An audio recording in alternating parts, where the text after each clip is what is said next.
আসসালামু আলাইকুম। আজকে আমরা শিখব হচ্ছে বাইনারি থেকে কিভাবে ডেসিমেলে রূপান্তর করা হয়। এইচএসসি আইসিটি বইয়ের তৃতীয় অধ্যায়, যেটা বলে নাম্বারিং সিস্টেম। আচ্ছা, যাই হোক, একটা সংখ্যা নিলাম, এইরকম একটা বাইনারি সংখ্যা নিলাম। বাইনারি সংখ্যার বেস হচ্ছে 2 আর দশমিকের বেস হচ্ছে 10। তো এটা থেকে কিভাবে নেওয়া হয় মনে রাখবেন, যে সংখ্যাগুলো বাইনারিতে আছে ওগুলার সাথে জাস্ট বাইনারির বেসটা আগে গুণ করবেন। যেমন বাইনারির বেস হচ্ছে 2, এইটার সঙ্গে 2 গুণ, এইটার সঙ্গেও 2 গুণ, এটার সঙ্গেও 2 গুণ, সবগুলোর সঙ্গে 2 দ্বারা গুণ করছি। ঠিক আছে? গুণ করার পরে মনে রাখবেন, গুণ করার সময় একটার সঙ্গে 2 দ্বারা গুণ করার পরে যোগ হবে। পরেরটার সঙ্গে যখন গুণ করবেন তার আগে যোগ হবে। ধরেন এইটার সঙ্গে 2 দ্বারা গুণ করছি, দিলাম 2 দ্বারা গুণ, পরে যোগ হবে। এটার সঙ্গে 2 দ্বারা গুণ করছি, পরে যোগ হবে, দিলাম যোগ। এগুলো সবগুলাই একই রকমভাবে করছি। এখন আসেন যে এর ঘাত বা সূচকগুলা কীভাবে দিছি। মনে রাখবেন, ডান সাইড থেকে আপনি সূচকগুলা দিয়ে বাম সাইডের দিকে আসবেন। এখন যতটা থাক সমস্যা নাই, আপনি জাস্ট 0 থেকে শুরু করবেন। ঘাত বা সূচক যেটা, ওটার পাওয়ার 0 থেকে শুরু করবেন, ডান সাইড থেকে 0, 1, 2, 3, 4, 5, 6 যা যাইতে পারেন আর কি, যাবেন। এখন আসেন যে এটা দিলাম 2⁶ মানে হচ্ছে 64, 64 একে 64, 2⁵ যাই থাক সেটারে 0 সঙ্গে গুণ করলে 0 হয়ে যাবে।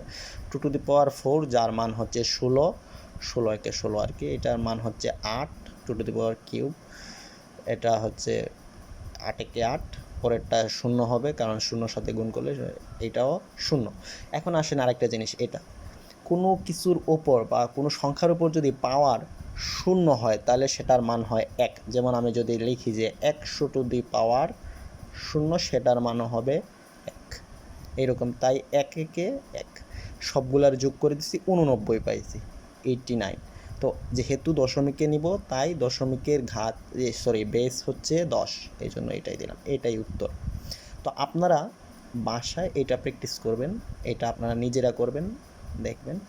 এখন আরেকটা হচ্ছে যে যদি এই বাইনারি সংখ্যার মাঝখানে দশমিক থাকে, এই যে ধরেন এখানে একটা ভুলে গেছি, দশমিক থাকে, তাহলে কিভাবে করব।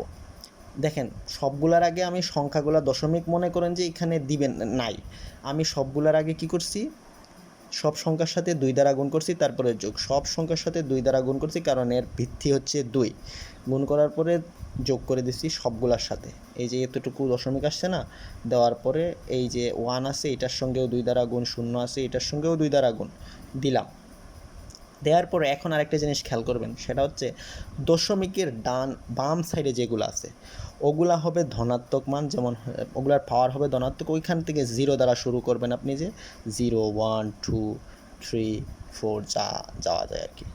এইভাবে দিলাম, যেহেতু এই যে 1 2 1 1 1 0 1 1 1 1 0 1, এখানের থেকে আপনি 0 দ্বারা শুরু করে লিখলাম।